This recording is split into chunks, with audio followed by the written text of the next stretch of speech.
we'll still let people join in. As they come. Okay, thank you very much. So welcome to everybody to this event about investing in women's startups and women's-led startups and spin-outs. My name is Simonetta Manfredi. I'm Associate Dean for Research and Knowledge Exchange in the Business School at Oxford Brookes University and Professor of Equality and Diversity Management. This event has been organised in collaboration with our colleagues at the Oxford Brookes Support Enterprise and with Advanced Oxford, which is a not-for-profit membership group for innovation-based companies. Before I'll introduce you briefly our great panelists, let me say a little bit about the context of this event and why we're actually doing it.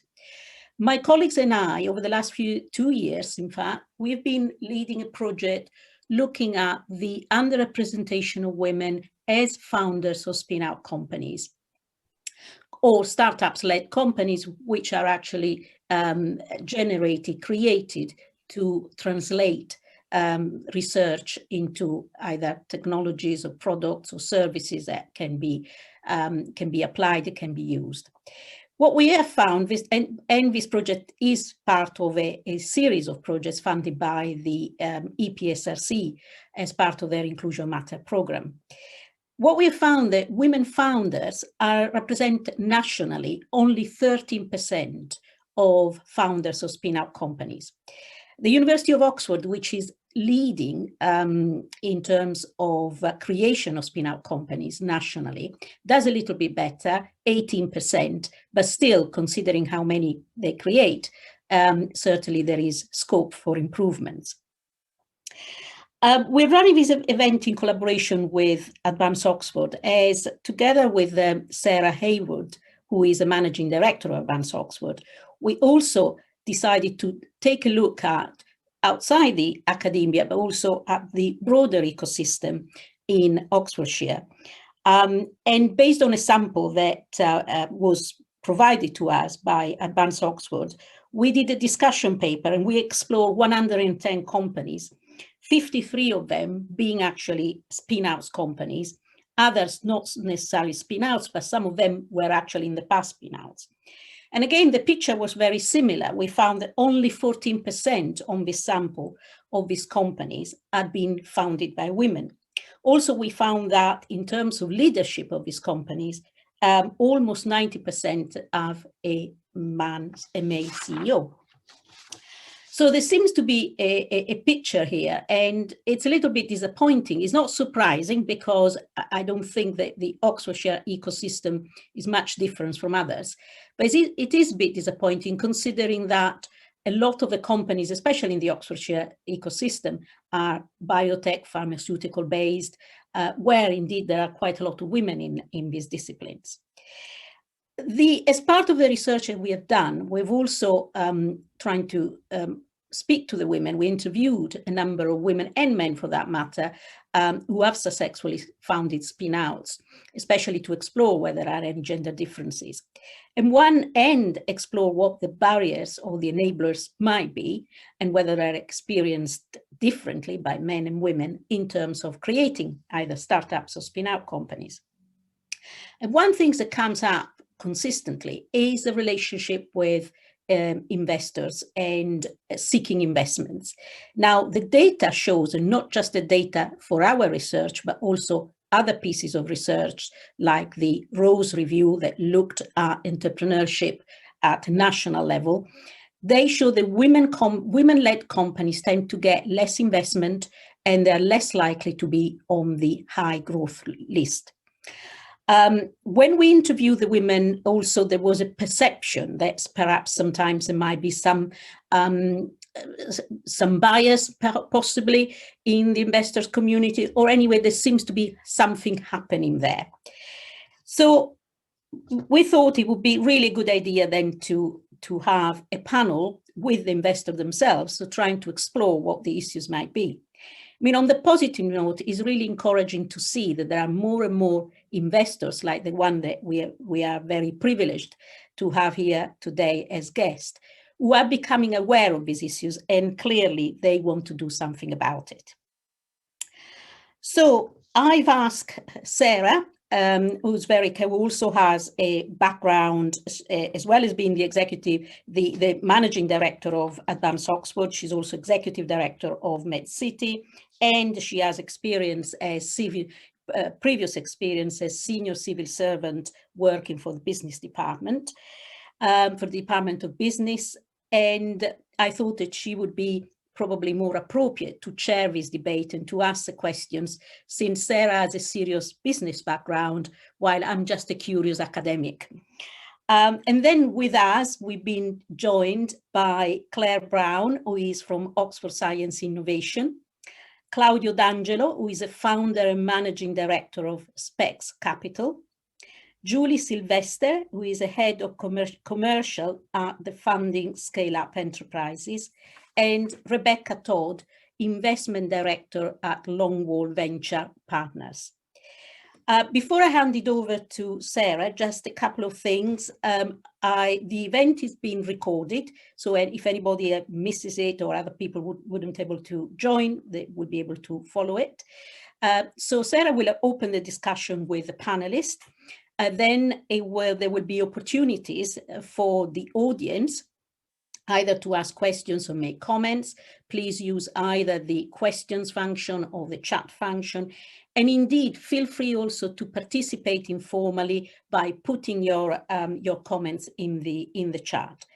And finally, do keep in touch with us if you're interested. Follow us on Twitter or take a look at our website. And indeed, if you're interested, also at the discussion paper that we produced in collaboration with Advanced Oxford. Sarah, over to you. Simonetta, thanks very much. And it's a real privilege to be with you all this afternoon and to have such a fantastic panel. I know we're going to have a really lively discussion. Simonetta has introduced each of our panelists, but I thought it would be really helpful just to kick off by asking each of them to introduce themselves in their own words, and particularly to say a little bit about the respective investment organisations that they run or work with, just to help the audience to understand your lives as investors and the kind of investing that you do. So Julie, would you like to kick off and just say a few words in introduction? Thanks. Hi, so I'm Julie Sylvester. I run all the fund activity at FSE. Now FSE is a regional, we're regionally focused fund management company, so we have debt and equity funds, but I personally have a particular passion for university connected spin out investments. So I set up the first investment fund in collaboration with 5 universities around the southeast, and so that's how I got connected with Oxford Books. So I think there's a lot. I'm really quite excited to talk about the topic today. Thank you. Great, thanks, Julie. Claudio, can I hand it over to you? Hi, Sarah. Good afternoon, everyone. My name is Claudio D'Angelo. I'm a health tech investor. I'm the founder of Specs Capital. Specs Capital is an investment management company specialized in digital healthcare and medtech. We officially launched 2 weeks ago, raising an institutional fund to invest in early stage companies up to Series A and Series B. Team of 5 in terms of investment team. We benefit from an incredible group of advisors, and we are based in the UK with a European focus. Thanks to Sarah, we have a special relationship with MedCity. We used to run, and we're still going to run investment calls, and those investment calls attract an incredible number of those early stage companies that we like to invest into. And very keen to make healthcare better, and very keen to be part of this panel. Thank you very much. Thanks, Claudio. Claire, can I turn to you next? Yes, thanks. Well, welcome everybody. So my name is Claire Brown, and my current role in Oxford Science Innovation, which some of you will know is an investment fund based in the Oxford area, looking to commercialise a lot of the technology coming out of Oxford University. Prior to joining OSI, I led early stage investment at a company called BioCity, which is early stage investor and incubator, and we have life science facilities across the UK. So I kind of headed up the investment activity there for the past 6 years.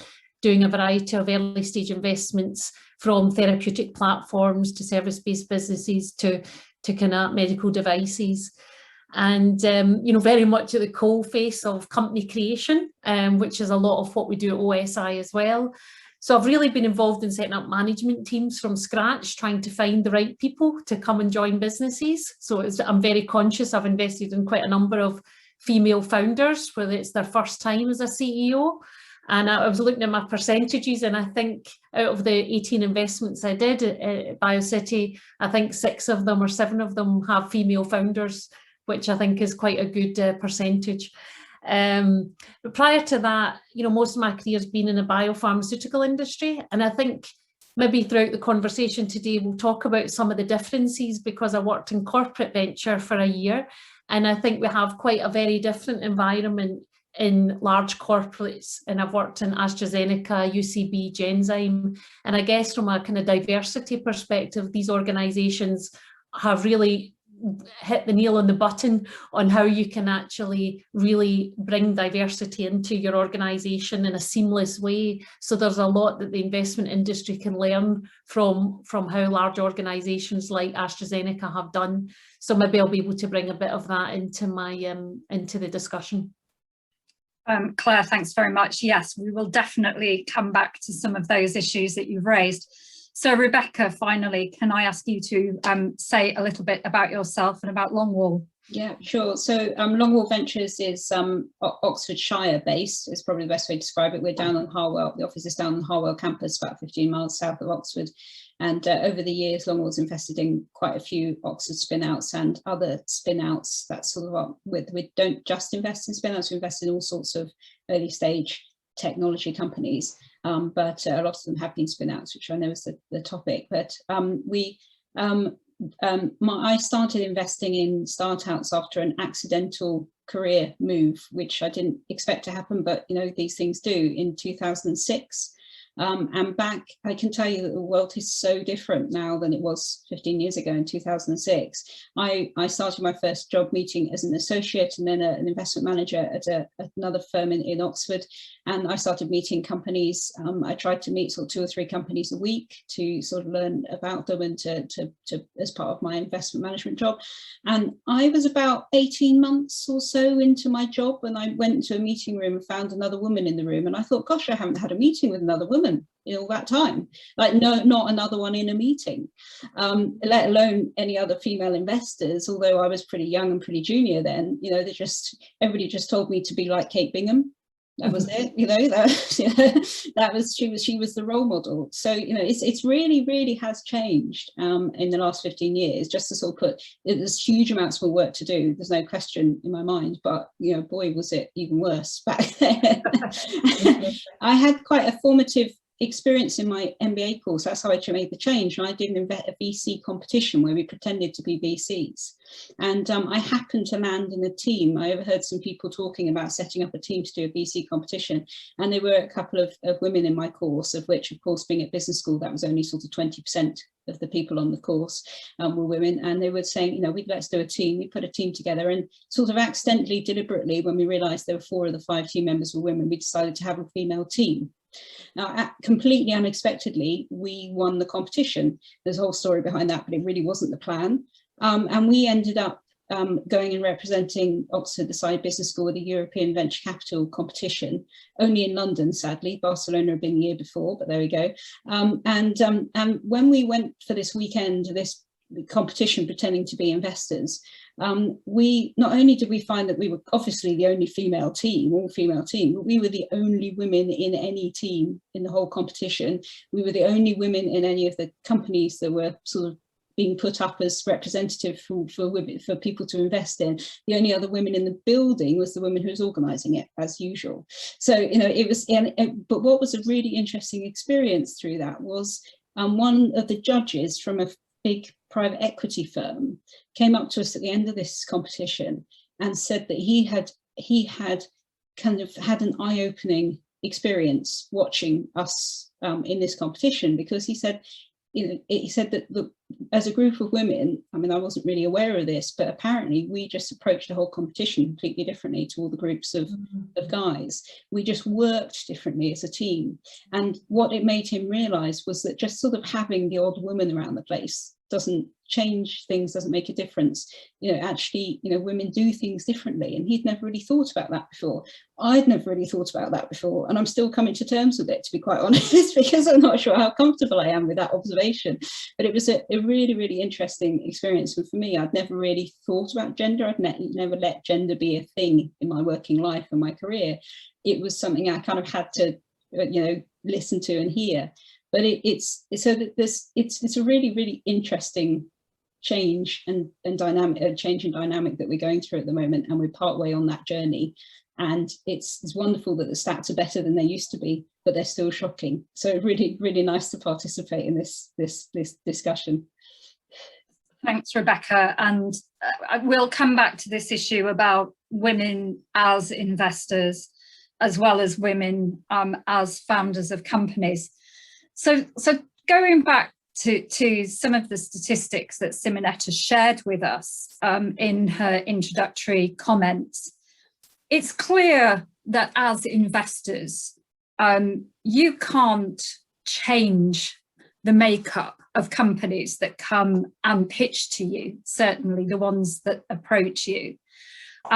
So in terms of women as founders, women coming up with the ideas for companies and looking to commercialize them, there isn't very much that you can directly do to influence that, notwithstanding the fact that some of you have commented on the role that investors can have as company creators, and we'll come back to that a little later in the discussion. But clearly what you can do is influence whether women feel welcome and whether they feel that they can approach you for investment and they can come forward and have that conversation. So to kick things off, can we talk a little bit about what investors can do to help address the diversity challenge? So I'm going to ask Claire, perhaps if I can start with you with this question. Yeah, I think sort of before you've even got to the pitching stage, I think part of it is around the engagement stage as well. So even on where you find your opportunities to invest in, I think is quite important. And we've heard that, you know, not that it's exclusively females that have children, but, you know, a lot of networking, your approach to networking is quite different. Maybe a lot of networking events tend to happen at night time. Maybe women have not just childcare responsibilities, but potentially elderly parents. Now, it's not exclusive to women, but I want to highlight that. But I do think it probably does challenge women's evening availability for actually connecting and networking and playing the game. So I do think the more that we can try and broaden the ways to engage with investors, that would be a first start. So I do think that's part of it. I think it's also when it comes to the pitch process, I think, you know, women obviously pitch things slightly differently. And I think what investors need to do is sort of keep an open mind on what's being pitched here versus how it's being pitched. And I think with company creators, you know, part of my job is to look at the idea that's being presented and then look beyond that to see whether it needs tweaked and see whether it needs developed further. And that is both the team as well as the idea. And I do think that sometimes, you know, investors like a big story, they like a big vision, and sometimes male counterparts are a bit better at just telling, you know, maybe with not a lot of data, but just the availability of where that idea can go. So they create this big vision, this moonshot opportunity. Women are probably a bit more measured in their approach, but so they're more likely to give a balanced view because that's our nature and that's what we do day in, day out, is trying to balance various things. So I do think that maybe that's part of it, as well as looking beyond what the way something's been told and trying to really sort of take it at not just face value and sort of look deeper, and that's where we can take responsibility. I mean, but I know recently the BVCA have just published some guidelines for investors to try and adhere to, and at OSI we're starting to do that, to look both at the companies we invest in to try and get over this sort of investment bias, but also looking at our portfolio companies to see whether we can influence the kind of makeup, and that's both from where you start to look at the pitch process and the engagement, all the way through to the culture that we create round about the investment. So I do think it's the more investors that sign up to this kind of investing in women code, the better, and it'll really just help things move to the next stage. So I'd encourage everybody to look at that report, because I think it's a big eye opener on where we can start to bring some of this best practice. And at least in OSI, Alexis Dormandy has just recently joined from Atomico, and Atomico was a big proponent of this diversity, so he's bringing some of that thinking into OSI, and I think it's a really good way for us to actually just make the culture more inclusive. Like I said, you know, I've come from big pharma, where it's really not a question. You've got females at all levels of the organisation and leadership, and so I think just the investment world just is a wee bit slower to adopt some of those best practices that have been almost drummed into large pharma and large organisations from day one. Thanks for that. So, I mean, can we turn to the question of how you as investors can communicate that you're open to engaging in preparation for this conversation? We were talking about the fact that sometimes websites, you go and have a look at them and you see a sea of and I know I'm being very stereotypical here, but a sea of male white faces of a certain age, and I'm glad to say that the people on our panel, none of you represent that stereotype. But Claudio, you're setting up, you are just setting up a new investment fund and a new company. So you're obviously addressing this right now. How are you making specs open to everyone to engage with you? Well, I've been reading quite a lot in terms of statistics, just trying to see whether they match actually my experience. And there are a number of studies that show that investors, whether they're male or female, they do actually prefer pitches which are presented by male entrepreneurs. I mean, that's apparently, even if they pitch exactly the same. And that's not just for male entrepreneurs, but also for female entrepreneurs. And as Claire was saying before, it's also a question of the way, you know, females and males pitch is different, you know, and there is a question of also the bias during those pitches. Apparently, men were asked or are asked many more promotion questions, so to highlight the upside and the potential gains, while women are usually asked more preventive questions, so highlighting potential losses and risk mitigation. So females, they usually tend to be very more descriptive into what they do, much more methodical, but as you know, usually those pitches are a few minutes, so you need to come out with a proper punchline. So one of the things that I believe is kind of working for some of us, let's put it this way, is what they call ditch the pitch. But can you ditch it completely? That is a different story. I'll tell about my experience, and actually you were part of that experience because we had quite a few investment calls together. So let me just tell you a little bit about the last call that we had. It was a call that goes through a portal where we attract all the early stage companies. We had over 8 weeks, 360 early stage companies applying. So those companies, they come through a portal. We don't see who they are. We just look at their pitch decks. We look at their cash flow analysis, elevator pitch, et cetera, et cetera, et cetera. And then based on the numbers and based on what we see, we go for the first cut down to 150. We still due diligence the company without seeing the funders, going down to, in that case, 48. So 360, 150, 48. We interviewed those 48 companies. So we didn't completely ditch the pitch. for the simple reason that I believe we want to be a little bit of an incubating mode going forward. The companies that we invest with, we want to make sure that we know them well and that we can work with them. So we want to know the founders. But the process going from 360 to 48 means that, you know, in a way we were not gender biased, as simple as that. And I believe embedding that type of approach in the selection of the companies could actually reduce the imbalance, the inequality that there is. So this is actually my experience, and I believe, as I say, ditch the pitch in a way, or as an hybrid, could be a solution to that. Great, thank you.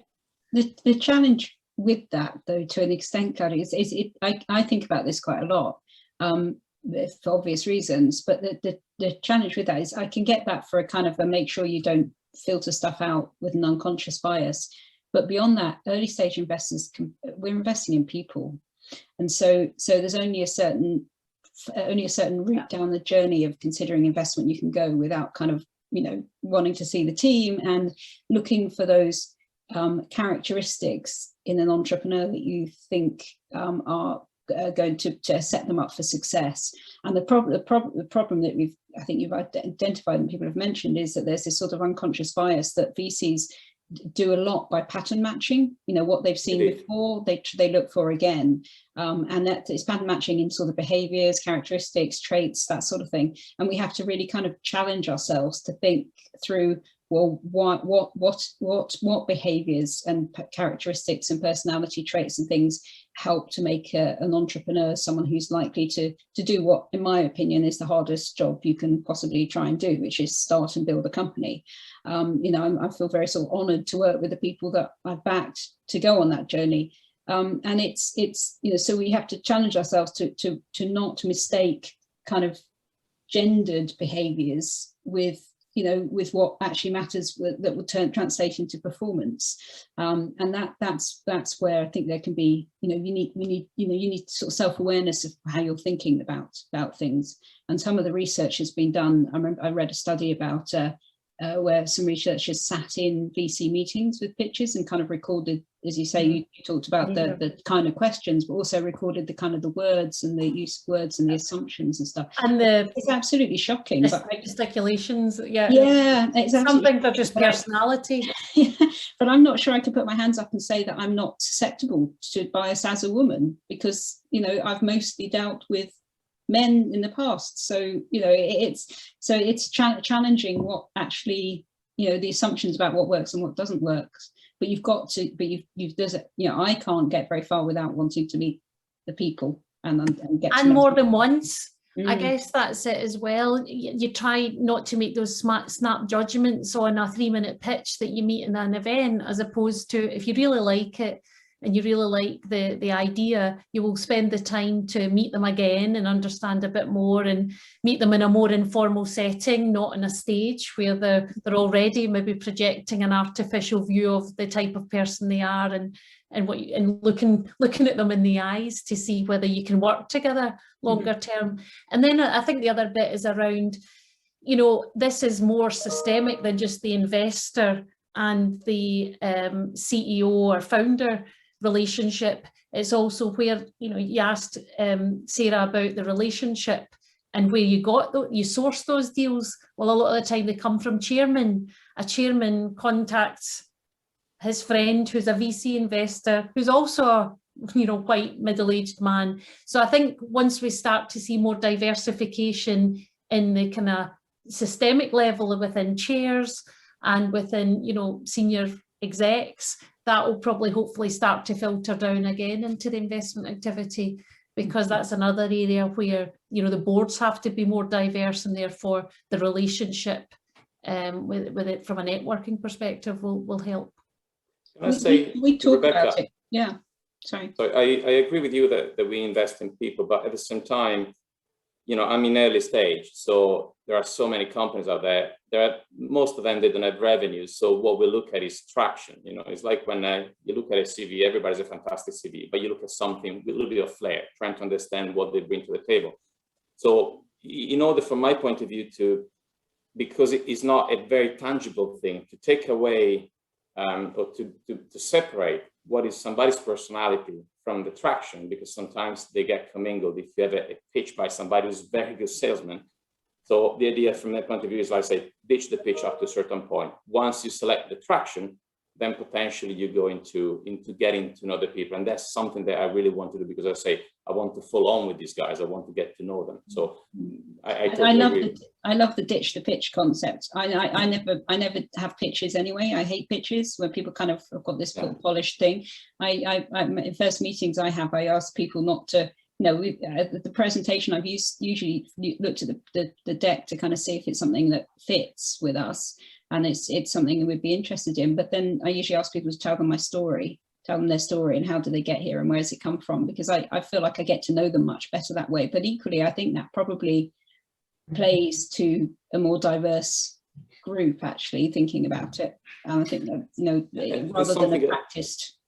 And there is a difference between the sort of, it depends what we're talking about, investment generally, as opposed to if you're a therapeutic investor, for example, it tends to be built. I think you'll see a slightly different positioning of a story, because it's much more about the kind of technology and less about the business model and more about the therapeutic development, which is data heavy and a lot of built on a lot of information to date around the validation of your target, for example, in the therapeutic sector. So it would be interesting to see if you were to slice and dice the data between, say, institutional investment in therapeutics and tech investment, and whether there's different separations we could pull out. Well, I'll tell you, if you don't mind, just a couple of numbers on the last call I did in my previous half year, and we're going to replicate them now. But out of 360 companies, let's say we went down to 48 that we interviewed, I looked back into my notes, and out of those 48 companies, 5 were women-led, and not because I did choose 5 over whatever, but because that was the number, the percentage, and the percentage was consistent pretty much with what came through the funnel. So it was 5 to 10% throughout, from the 360 down to 48, which for me is actually painful to know that I don't have enough women-led startups to choose from. So at the beginning, I go from a very impersonal portal that attracts all the early stage companies. I don't get enough diversity through that funnel. And that's the thing which is kind of scary. So I'd like to make sure that I get more women-led startups. I've got a few ideas on how to do it. I'm not sure whether I can be the one, helping that much, but, maybe we can keep going with this conversation, and then we'll see where we go with this. Absolutely. I just wanted to say, though, I think there's a lot that we can do as investors to be a bit more proactive. So, I think putting your hand up and actually helping and mentoring, perhaps the business isn't for you, but you perhaps know, because we're so well networked, we probably know somebody that is, and that's actually passing these deals around and giving them some quite honest feedback. You're not asking for enough, you're not being ambitious enough, you need to do this. I think putting something back is important. And the other thing I'd say is that, I think it's in our best interest as investors to have the widest possible funnel. So, going, not just getting it from the same sources, but actually making a particular effort to get into those sort of, diverse areas is important. And, I know that it's challenging when you're so busy, but actually making that effort and getting out and talking, I think we all want to do that, because, the widest possible choice is best possible deals. And, that's everybody's a winner, aren't they? Absolutely. I agree with you, but there is one, I'll give you my experience. And we did what we call taxonomy in terms of understanding where we get the different companies from. Through MedCity in 2019 and 20, and for sure in the future, we attracted whatever amount of companies, but there were 50% of the companies that came to us. So we probably saw about 1,000 companies. But again, the taxonomy in terms of the concentration of women-led companies was pretty much the same all around. And we went to embassies, to accelerators, to incubators, through advisors, and it's pretty much the same. I don't get enough women-led companies coming to me. And I'm very open. I want them, because there are so many studies that prove that, first of all, they perform better. somehow. I'm very pleased with that. But secondly, that diversity allows you to have an even better portfolio. So I very much welcome them. So I think there's some really interesting points that have been made there. And Julie, if I can just build on your comments, I wanted to turn to examples of initiatives that you've seen that you think work well, either to do this, what I describe as welcoming in, or as you say, to help influence before anyone ever comes near your door. So you mentioned some of the things that can be helpful for investors to be involved in mentoring or coaching or working with universities to help encourage the women to start to think about commercializing their ideas. So can I ask you just to build a little bit on your experience and what you've seen of things that work? Okay, well, I think there's something that FSE did some years ago, which I'm still seeing the benefits of. So we set up, I think at the time, the first all-female angel investor club, and that we invited men to it, but that was the badge of, just sort of encouraging female entrepreneurship, and that worked very well. And what then that created, we had a whole number of companies that were backed by angels that perhaps needed a bit more. They wanted to work in a group. They didn't want to work as a sort of single angel. They wanted to be part of a cohort, and they wanted more experienced angels to work alongside. So, that sort of buddying system worked quite well. And also, there was the companies that we supported then began to support, sort of get involved in the angel investing. So we had a couple of good exits out of that. And that was quite interesting. Now we felt that wasn't needed anymore because, there was, there's a lot more angels out there that are female, and obviously the whole thing has grown. But I think that's quite interesting, the fact that if you make an investment, then it builds and then the network, and people kind of help each other and training. So that's something in particular I thought has been helpful.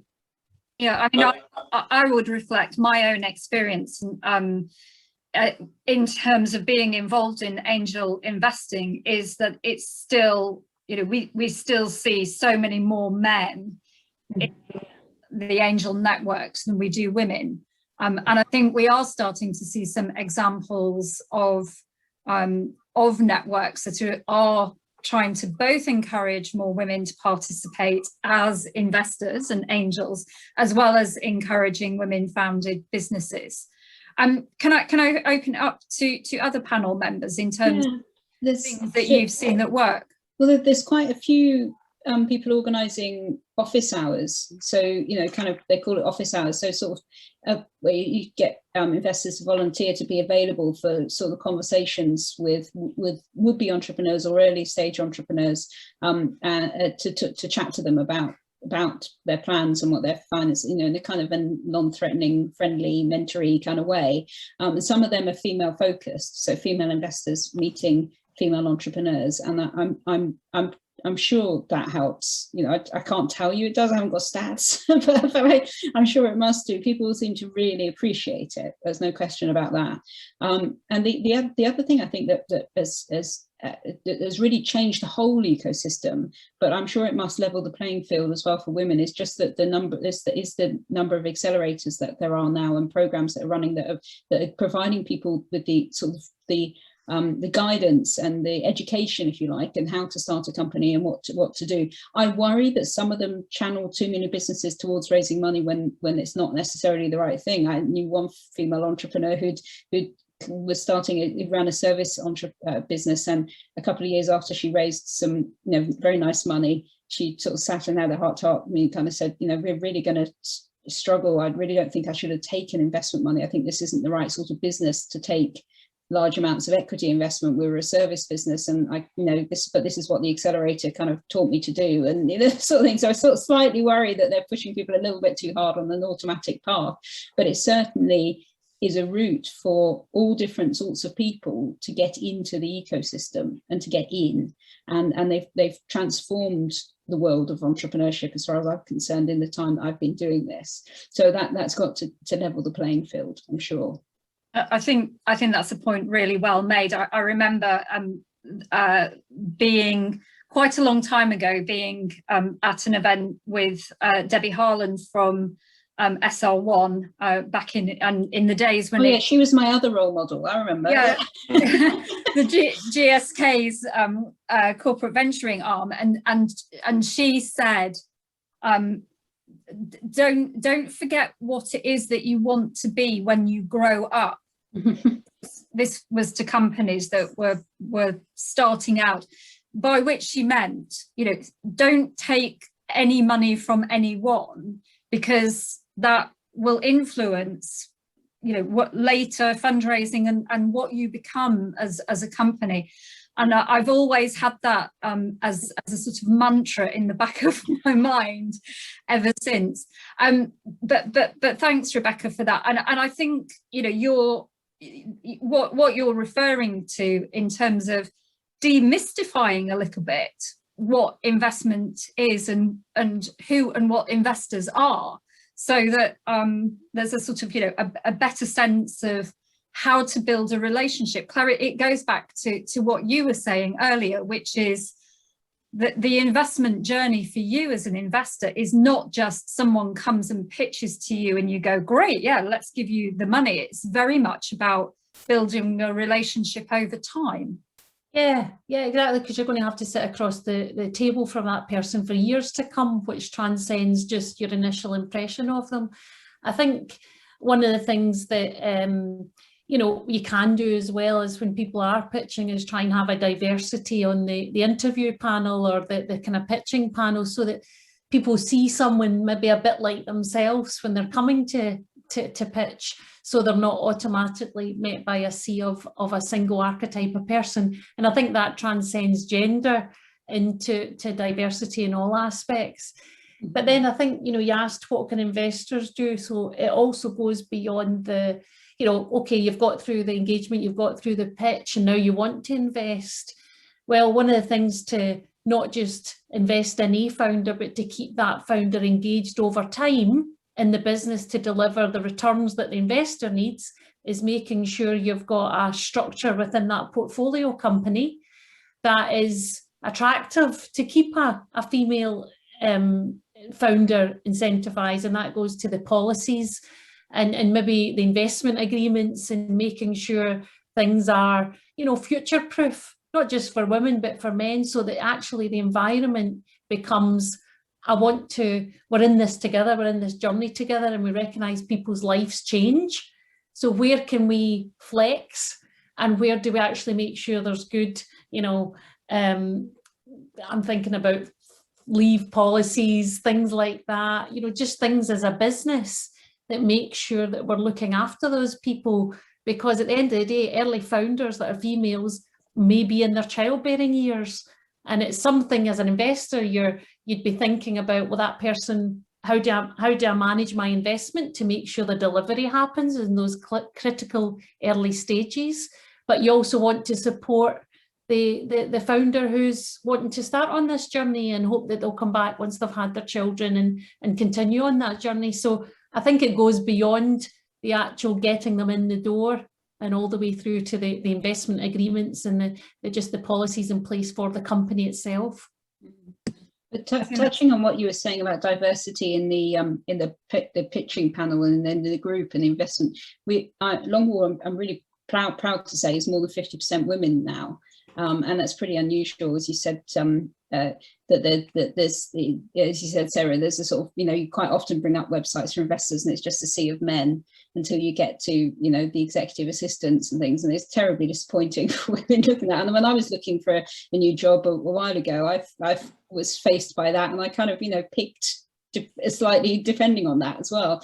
But it does mean that we pick each other up on these assumptions actually quite a lot when we have a company at some stage when we're deciding whether to invest. Once somebody's sort of got some conviction around it, then that person will meet the entire partnership, and the discussion afterwards.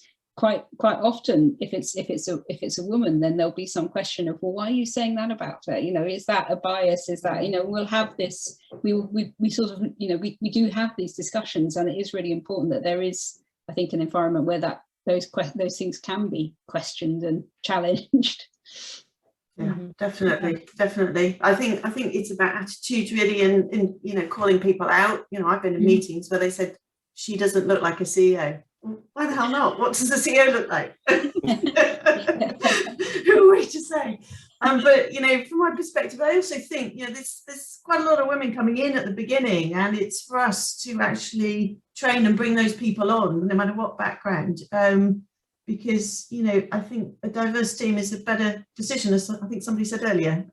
So, you know, that everybody's a winner, really, in my opinion.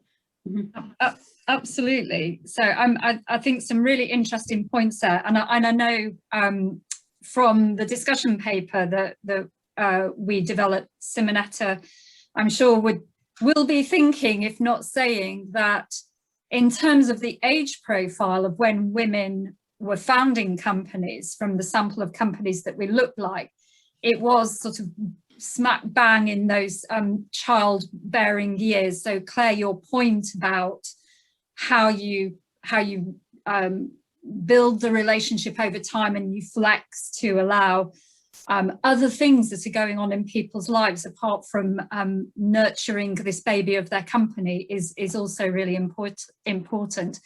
Claudia, I wanted to come back to you, because I know in the run-up to this event, we had an interesting question, because an interesting point that we discussed, which is your experience, because you at the moment are actively going out and engaging with the people who invest in you. So it's probably worth just reminding the audience that you know, that you as individuals are not all incredibly wealthy people who are sitting on pots of your own money that you're investing into companies yourselves, but actually other people are investing into your funds and your companies, and you're investing on behalf of those people. So Claudia, I'd be really interested to hear whether this is even an issue for the people that you're engaging with. The short answer, it is yes, and it really depends on the type of organizations I speak with or we speak with. I'll give you a few examples. In the past, you know, you think being in digital health and med tech, you know, you're doing impact, social impact, but then somebody would tell you, yeah, but how do you measure it? And we are not able to invest unless you measure it. So you go back and you start creating your metrics and just trying to figure out a way actually to come up with a measurement. And then you start talking to other investors, especially institutional investors. They tell you, well, you know what about diversity within your team, within your investment team, within your advisory team? You know, we want to invest in GPs, LPs who want to invest into GPs who are actually diverse enough, because that diversity, that difference in cultures will give you added value over other investors or other GPs, and plus because, you know, we have specific guidelines, so we want to make sure that you have enough diversity within the team. Clearly, you know, we are a startup in the VC world for the simple reason that I left my previous partnership to set up this new startup, so I'm very aware of what needs to be done, and also it is part of my true mission. But at the same time, you know, when you are a small company with that many people, in a way, I'm not saying that you don't have the luxury of a proper inclusion and diversity policy, but you do at the same time always have it in mind. So the short answer is yes, investors are much more aware, not just of the companies that you invest to in the investing companies, but also of the GP or the investment management company, in terms of what kind of diversity does that investment management company has within, you know, the four walls, let's put it this way. And that is very interesting, I have to say. I knew I was going to do that at some point. Unmute myself. Julie, would you say that you have had similar experiences? Sorry, my house is a bit noisy at the moment. No, well, a lot of our backers are sort of public sector, so you know it's a requirement that we, you know, so it's a much easier job from my perspective. So you know, but you know, the point about having a diverse sort of right from the top, from the board, the investment committee, you know, the team, it has to filter all the way through, and you know, I don't think any of us are perfect, and it's an ongoing sort of, you just need to be aware of that. Great, thank you. So we talked, and we've talked a little bit, or touched a little bit in the introductions, about some of your journeys into being investors, and Rebecca, you talked a little bit about it. We've said that we need to do all that we can to encourage female founders and female leaders in companies. But clearly, as we've been talking about, it helps if we are seeing that diversity in the investment companies that everyone's engaging with. So what can we do also to try and encourage more women to come into investment? Do you think it's something that is resolving itself, or is there still more to be done to try and get more women to come and work as investors? Rebecca, your thoughts? Well, there's quite, I haven't got the statistics to hand, I should have looked them up, but there are pretty shocking statistics. Off the top of my head, so I'm a member of a networking organisation called Level 20, which is, it's the whole of the private equity sector. So, you know, in investing in companies privately rather than publicly listed. So it doesn't really represent much venture, because the private equity industry as a whole is enormous, and venture investment is just a small fraction of that. But they have been set up. Level 20, the target is in the name, to get 20% of decision makers in investment firms, private equity investment firms, female.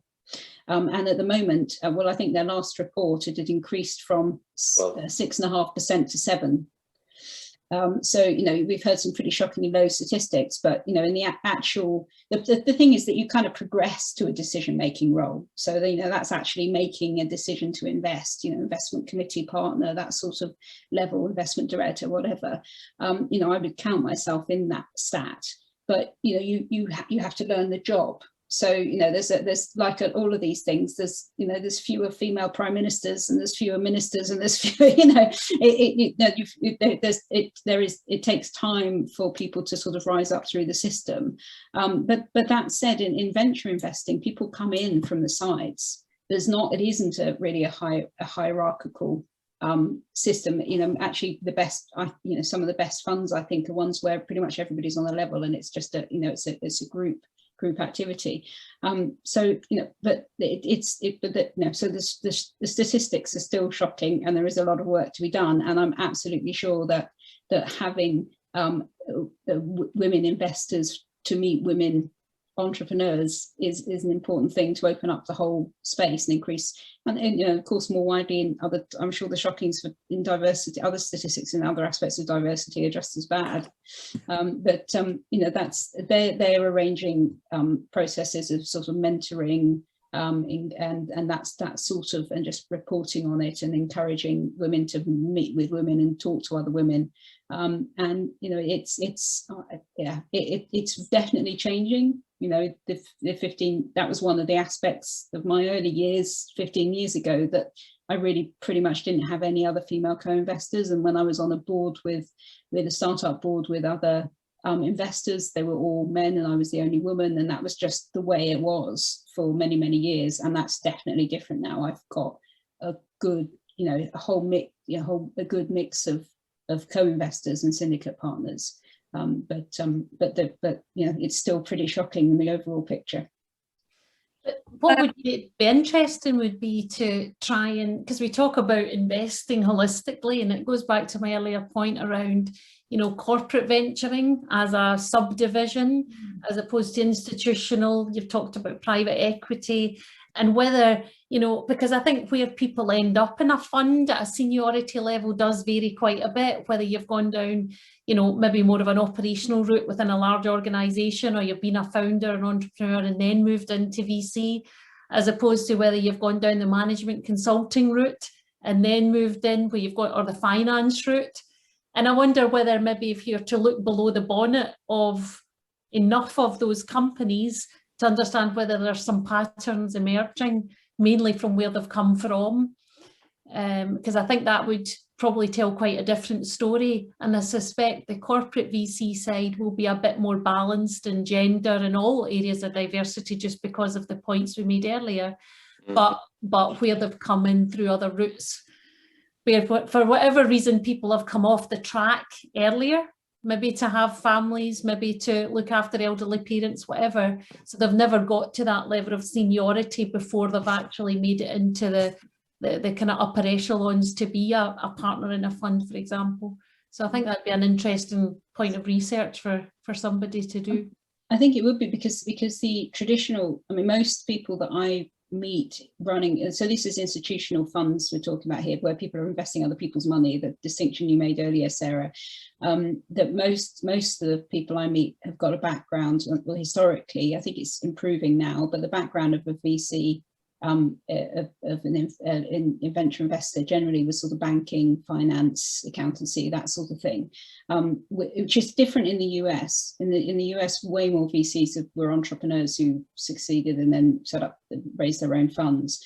It is more of a mix now than it used to be, but that probably is the basis of the stats, because, you know, for whatever reason, finance has always been a man's world. You know, I never understood that. When you work in VC, you quickly learn that numbers feature, you know, there's very, very little numbers in terms of, and, you know, in any way, you know, why, you know, women are perfectly good at maths, there's no issue there, but there we go. But, you know, if you're worrying about the numbers in VC, you're kind of doing it wrong, because it's a people game, it's a technology game, it's a market game, it's, you know, it's not doing complicated models, you know, so you know, why, you know, but that was the heritage of it, that people have come in from a finance background, which has always been more biased towards men, I suspect. And also, I guess, other people think that the kind of management consulting, I've never been a management consultant, but my understanding is at the early stages, they really work their team to death.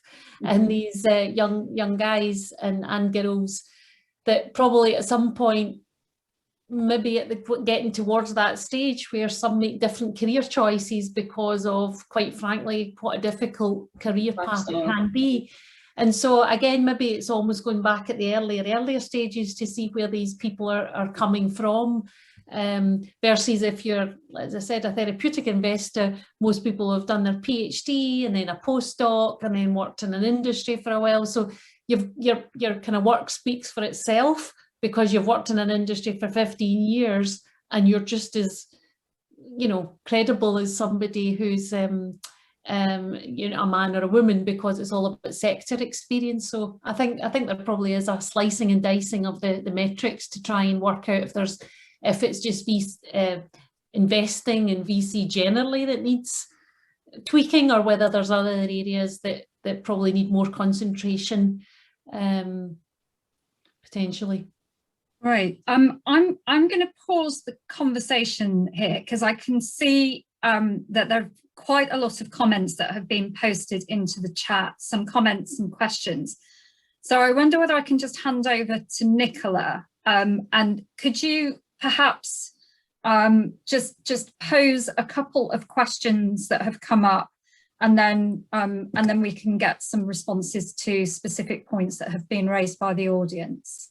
Yes, absolutely. So one of the first questions we had from Jennifer Manson was, do we think there are more companies with great potential to succeed than there is investment finance to support them? Yes. Well, yes, probably, but it is a sort of filtering process. You know, there's also a huge risk of companies not succeeding. It's one of the hardest things you can take on. But yes, but I think, you know, whatever reason, it's a selective process that you know, as investors, we're doing our best to pick the best that we can invest in for our investors. And are we talking about selective thing, isn't it? So are we talking about, I guess, not just women-led companies? I guess we're talking about the whole universe in terms of all companies, right? Well, in the case, I believe also to give a little bit more granularity, I believe in Europe and especially in the UK, we actually look at traction and revenues, while eventually in some other countries, specifically the US, there is a much more of an accelerating pattern. They try to accelerate the growth much more than they do here. So there is disparity here. There are definitely many more companies that we could fund, but we are a little bit more thorough. I believe that's my personal opinion when it comes to due diligences, because we want to see revenues and traction before throwing a lot of money at those companies. In other countries, still, there is definitely more companies than funding, but at the same time, I believe the ratio is a little bit different. I would also just like to make that's a point that there's a very, very small proportion of all companies. So, you know, everybody who set up a business or does anything that's a business, a very, very, very, very small proportion of them are appropriate for venture investment. We're talking about a tiny little subset of the sector. And that's one of the issues, actually, that quite a lot of companies looking for investment aren't actually really appropriate for venture investment, which has a model of really ambitious, fast growth and high returns. You know, that doesn't suit a service business, that doesn't suit a consultancy business. And there's, you know, the whole ground between is where it's unclear. So, you know, we just have to, it's just always healthy to remember that when we're always talking about venture investment and you know, this sort of thing, we are really talking about a tiny little part of the business landscape. Right. Nicola, do you want to pose us another one? Yeah, so this one's a little bit longer, so just bear with me. This is from Agne. So she said she wants to ask everybody's thoughts on the difference between public funding and private funding. Do you think there should be more talk about the fact that public funding should be held to a higher moral standard to invest in a way that is more representative of the population, both in terms of gender, but also race and ability? Or is it more likely that private funding sources, such as for individuals and families, will lead the way to address the current lack of diversity? Can I just jump in and clarify when you say public funding? Yeah, so like pension pension funding, funds, like Innovate UK, etc. So like pension funds, government, procurement, and British Business Bank is what she said in her question. Pension funds isn't public funding, it's people's money. So I would suggest, but yeah, dismissing that one. But pension funds invest in our fund, for example, and we're very acutely aware that they're supposed to be making a return for their pension holders. So it's not really, I understand that you could consider it to be slightly, you know, there's a blurry line, but I would say that was very much an investment for return, private money. But Julie, so I guess, you know, a lot of our funds are on behalf of organisations like the British Business Bank, the LEPs, you know, Funding London, that sort of thing. So, you know, as fund managers for those sorts of funds, we are acutely aware that there is a need to be ethical, and, you know, diversity is very, very important. But ultimately, really, it's about good businesses, because those investors want returns the same as anybody else. So, but, you know, you just have to, you know, there are certain sectors that you wouldn't go into because, you know, you think about what the Daily Mail would say, for example, which is always a good one. So it has to be a certain ethical level, but that does not at all, that's not different from actually having an investment that makes returns. So, you know, it isn't, we don't feel we have to do a certain allocation of female or, you know, any other sector because of that, but we feel the need to reach out to those sectors particularly because of that. Brilliant, thank you. I'm going to move on to the next question. Sorry, Nicola, can I just seen in the chat that there is someone from the British Bank, the British Business Bank, that wasn't able to put the message out to all panelists. I mean, if she wants to comment. Yeah, Susan Elliott's on. Yes, Elliot, if you like to comment, so just unmute the microphone.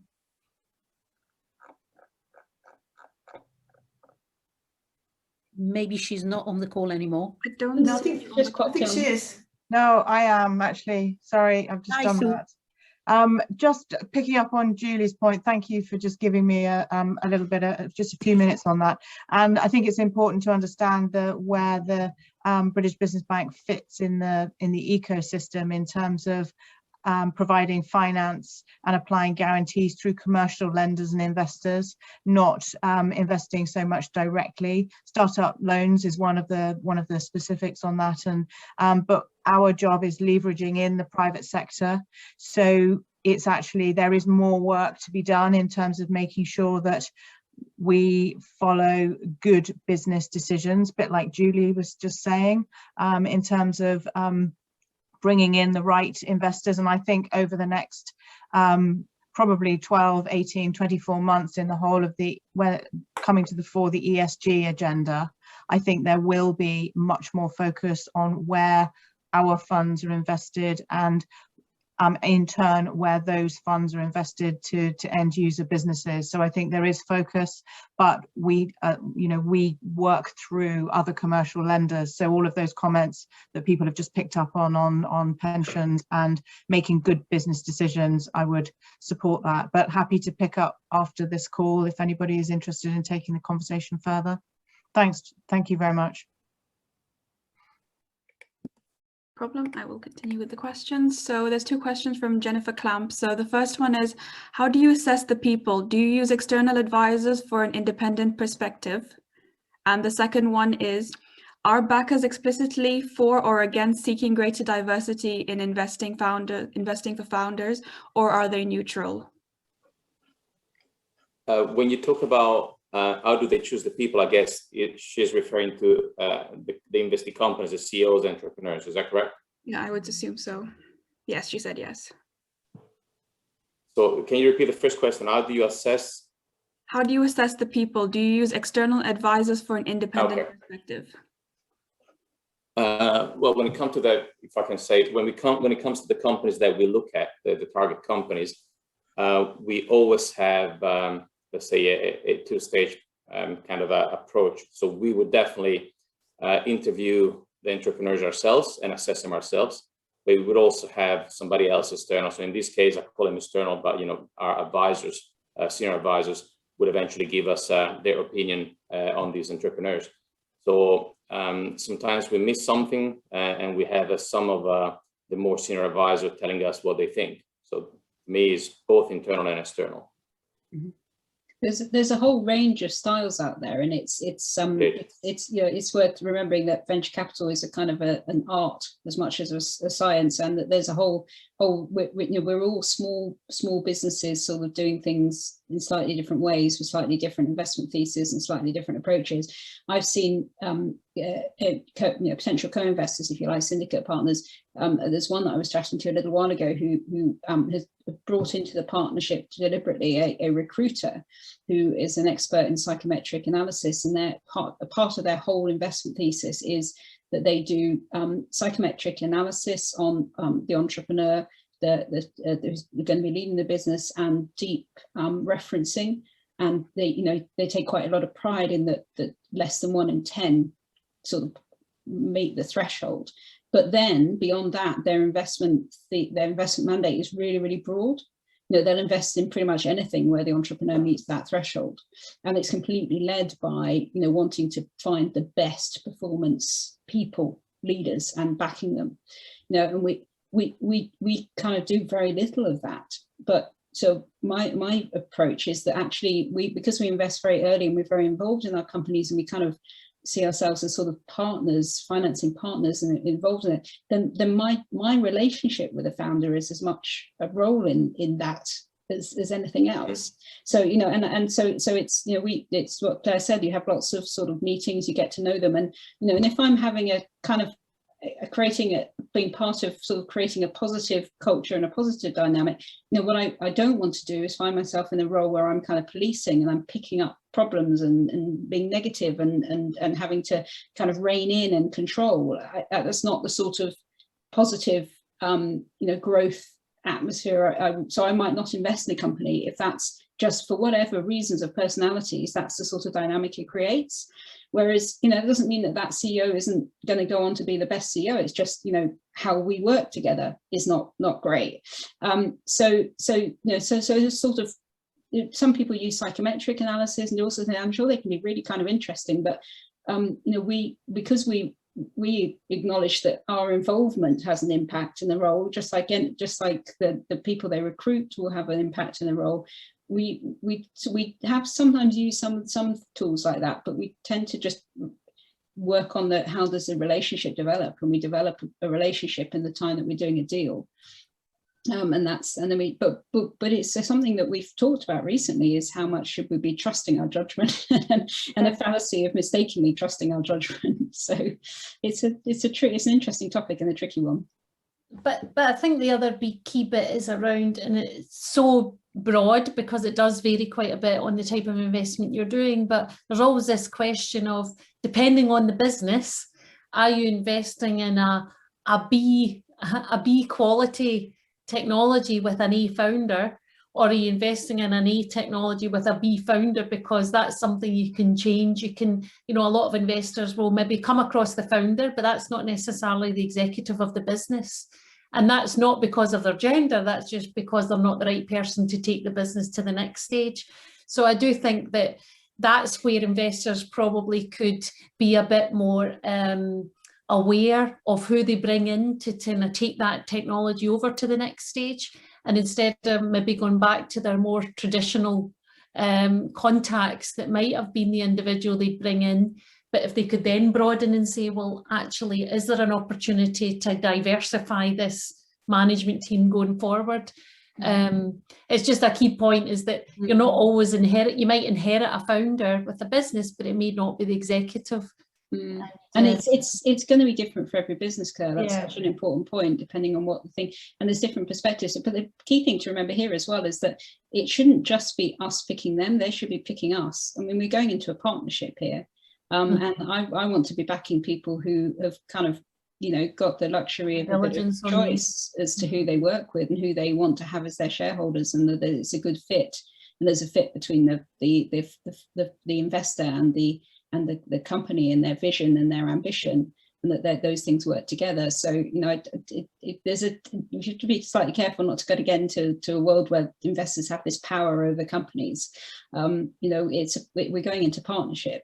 But it's in terms of a business partnership, it is a relatively unique one, because you can't get out of it once you're in. Once somebody has bought shares in your company, there's sort of it's easier to get divorced than it is to get out of one of these shareholders agreements. So hence why it's important that the relationship's right, and that the vision is shared, and all these things are aligned.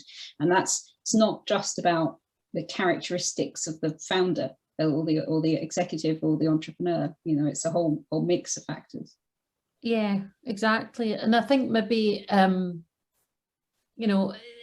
think beyond this is sort of goes beyond the gender thing, but one of the things I often look at is, some people tell a story really well, and they can tell a story really well for 5 minutes, for 10 minutes, but because they've polished that story. But once you actually start to get below the bonnet and start to get to a level of depth of questioning, which goes to the kind of frequent meetings you have to really understand if this is a business you want to invest in, people can't keep that up long term. So they can maybe get through the door, but they wouldn't be able to make it all the way to the investment process. And I think sometimes you'll see people, and it's not exclusively a female thing, but maybe I'm here talking about introverts as opposed to extroverts. Some people are great at telling a story, but they're not necessarily the right people for the business. Some people can't tell the story very well, but actually their technology is good, and they've got a kind of confidence, a quiet confidence. They're maybe not shouting from the rooftops. And I think a good investor needs to see beyond that and sort of still unpick what is a personality of that individual. And it might not make them the person that's going out telling this to the world, or they might not be the CEO that's in place in 3 years' time, because it will get much more of a public face. And if they're not comfortable doing that, then that's not the right business for them. And how can we supplement them with an individual that complements their skills? And I think that's both regardless of the gender, but it is something that investors can do to sort of see beyond that. What is the story somebody's telling, even if it's not in the most optimally compelling way in the beginning? Perfect. Thank you very much. We have a few more questions still. So this one refers to a statistic where you said somebody said, sorry, that there was 13 to 18% of female founders. So the question is, are they fully female started, or are even, sorry, give me 1 second. Are they also co-founded with men? So basically, was it just females who started, or were they also co-founded with men when they started these companies? That's actually data from Simonetta, so I think that's for Simonetta to respond to. Yes, I think I put the response. I'm not sure whether it went to everybody or just it is with at least one woman founder. So then you look at companies, all women founders, yes, it gets lower. So those two percentages refer to companies with at least one women founder. So the woman could have been a co-founder. Yeah.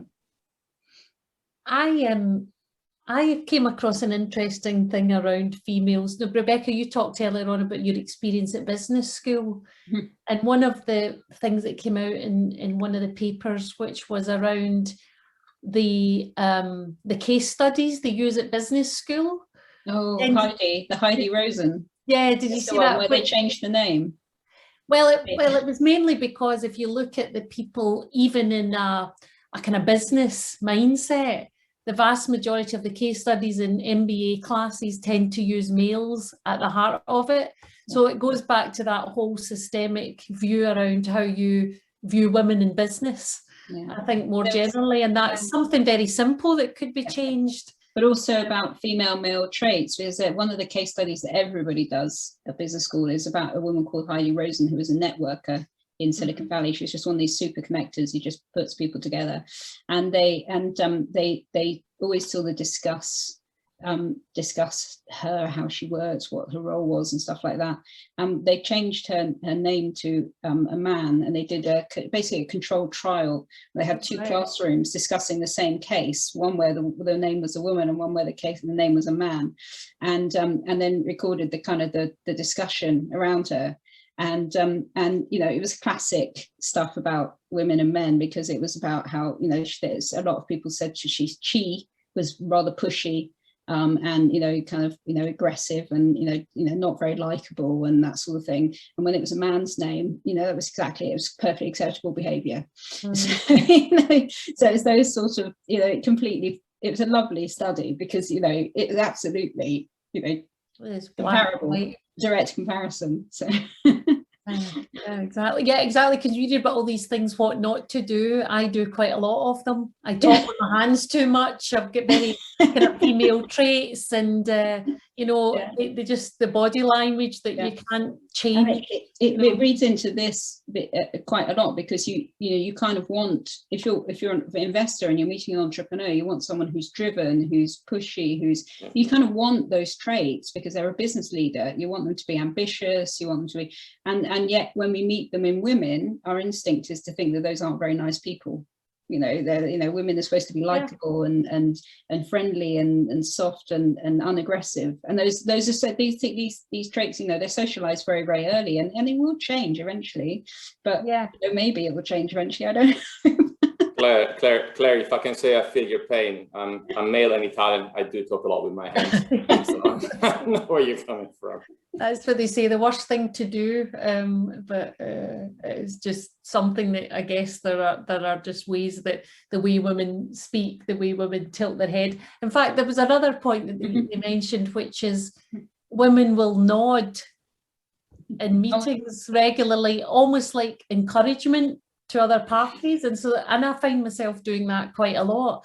But they said that perceives as negatively to investors. So all of a sudden I'm thinking of all these traits that I've just had for years, and they're having to rethink. But I nod in Zoom meetings, because I kind of feel it's nice for other people to see that someone's paying attention. Oh, yeah, you're not sleeping. I do a lot of this just sort of encourage, exactly. That's what I do. It's a natural kind of encouragement factor, but it is interesting that was perceived negatively. Can we change the subject before we all go away feeling really self-conscious? I know. Too late. I'm not going to change now, so it's just get with the programme. Nicola, I'm conscious we haven't got a huge amount of time left, so I don't know whether we've got a couple of further questions you just want to bring up. Yeah, at the moment we have just 2 more questions, so we should be able to get through them. So the first one is from Helen Ramsey. Do you think that there should be accelerators for investment decision makers as there is for entrepreneurs? So you mean like teaching the VCs? Because there are some programs for training VCs. There's not many, but there's not a very big industry. But the Kaufman Foundation's been running programs for venture capitalists for in the US for a long time, and there's now there's some programs in this country as well starting up. And in the Diversity VC, Chet Warner's group, they one of the things that they set up was secondments and placements for especially for candidates who sort of don't match the profile necessarily. For talented people who maybe didn't go to the best schools and the best universities and have the best qualifications and that sort of thing, but I'm not sure what their selection process is, but it was it is deliberately targeted to kind of pull out talent that would go through the cracks otherwise and be missed other's. And then they place people on a sort of secondment basis, not a secondment, what do you call it, internship basis with VC firms. But it's a really, so when I talk to people who want to get into VC, I do an awful lot of managing expectations, because it's a very small target to aim your career at. It's a very small industry. There's not many jobs. Jobs don't open up very much. And actually, when you talk to investors, I don't know what other people's stories here, but quite a lot of them are in it by kind of accident. And fortuitous, or because one thing led to another, and it's a difficult kind of goal to actually aim at. Some people target it and they're very successful, but I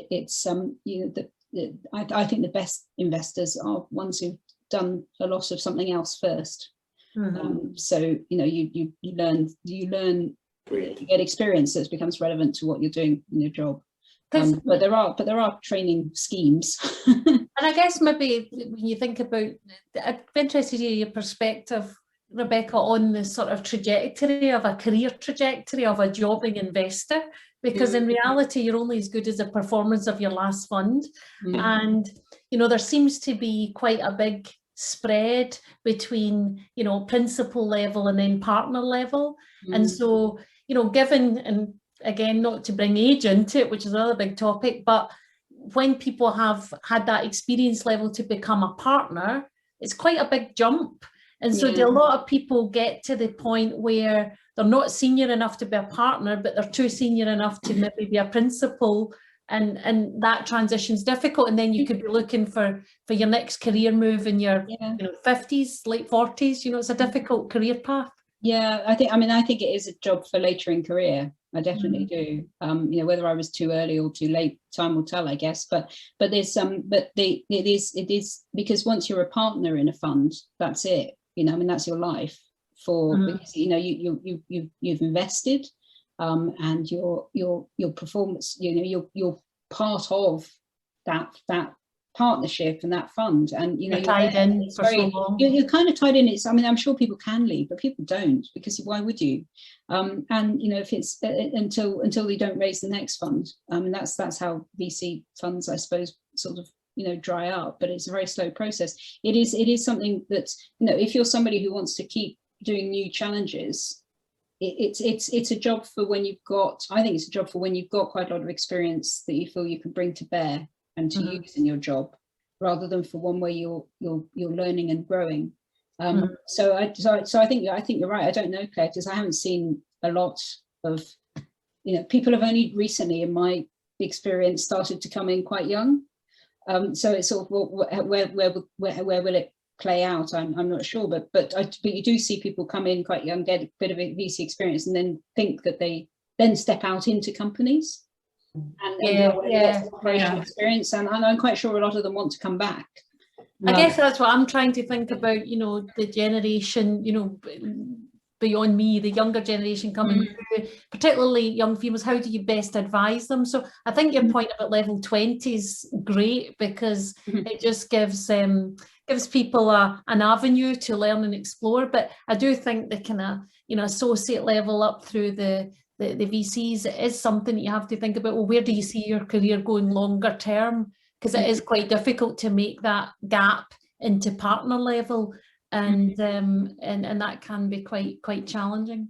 But I think going back, sorry, Julie. Sorry, I was just going to say though, I think there is an opportunity really for the more junior people to come in and to bring them on. And yes, they probably go off and do something else, but then they do go on to partners. So I'm quite passionate about that. Yeah, and it's massively useful experience to have, to spend some time analysing companies, meeting companies, looking at companies. I mean, you know, the danger is that you become too knowledgeable about how challenging it is to run and start a company, but it's huge. I mean, it's hugely useful experience to have, and really credible. So no, absolutely, I agree. I get that. Yeah. I didn't mean to paint too negative a picture about that. That wasn't my intent. So I'm going to be the assertive female here and say that unfortunately we are almost out of time. So Nicola, I know there was one final question. Maybe we could pick that up offline and make sure that we get an answer back to that person. So thank you very much to everybody who has posed such great questions. Apologies to the person that we have neglected to cover. You can blame the poor chairing of the panel for that. So apologies personally from me. I'm just going to make a few final comments before I hand over to Simonetta to close off. Thanks very much from me to the four of you for your fantastic insights.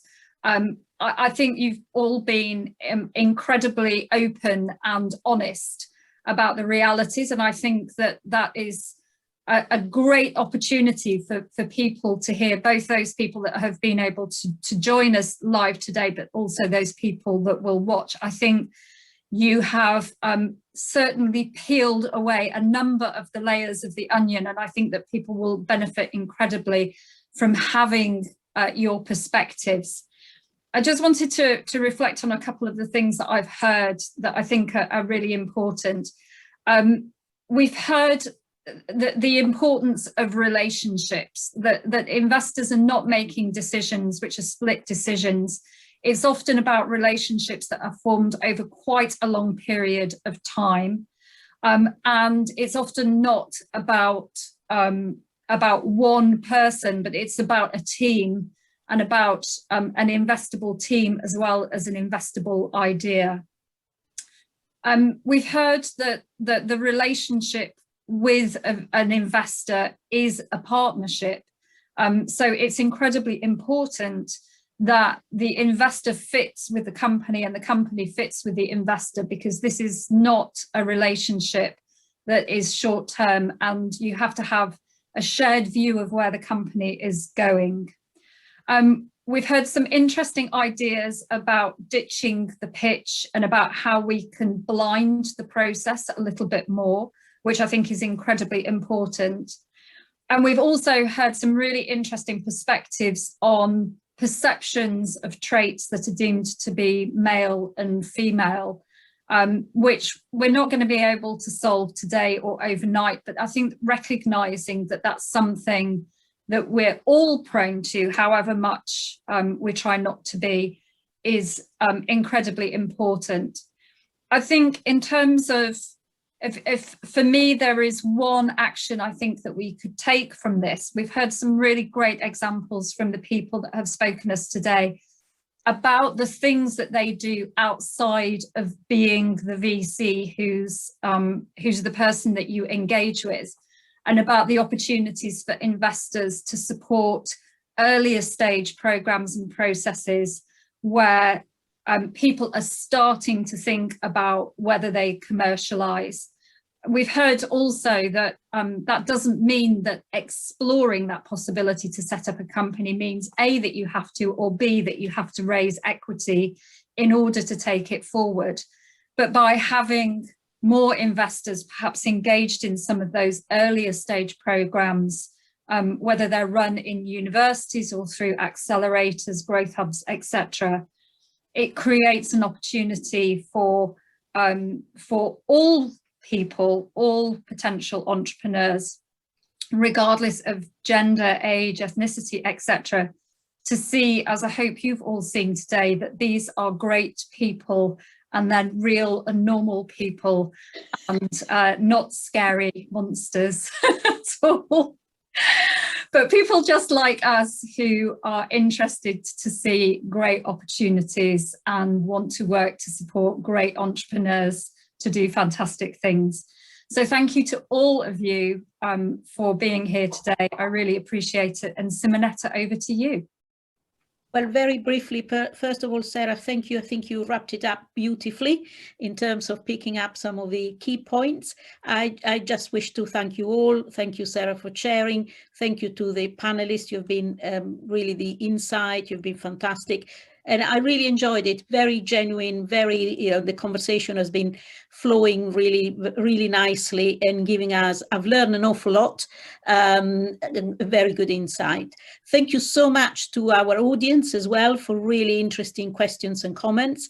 And yes, we'll follow it up offline if there is something that hasn't been addressed. So thank you so much to everyone. And we will then put the whole video on our website. What we're also trying to do is perhaps to extract some clips so people have a choice. They can look at the whole video, but they might want to look at a particular area. Thank you so much and have a very good evening. Bye. Thank you. Bye-bye. Bye-bye. Thank you. Bye-bye.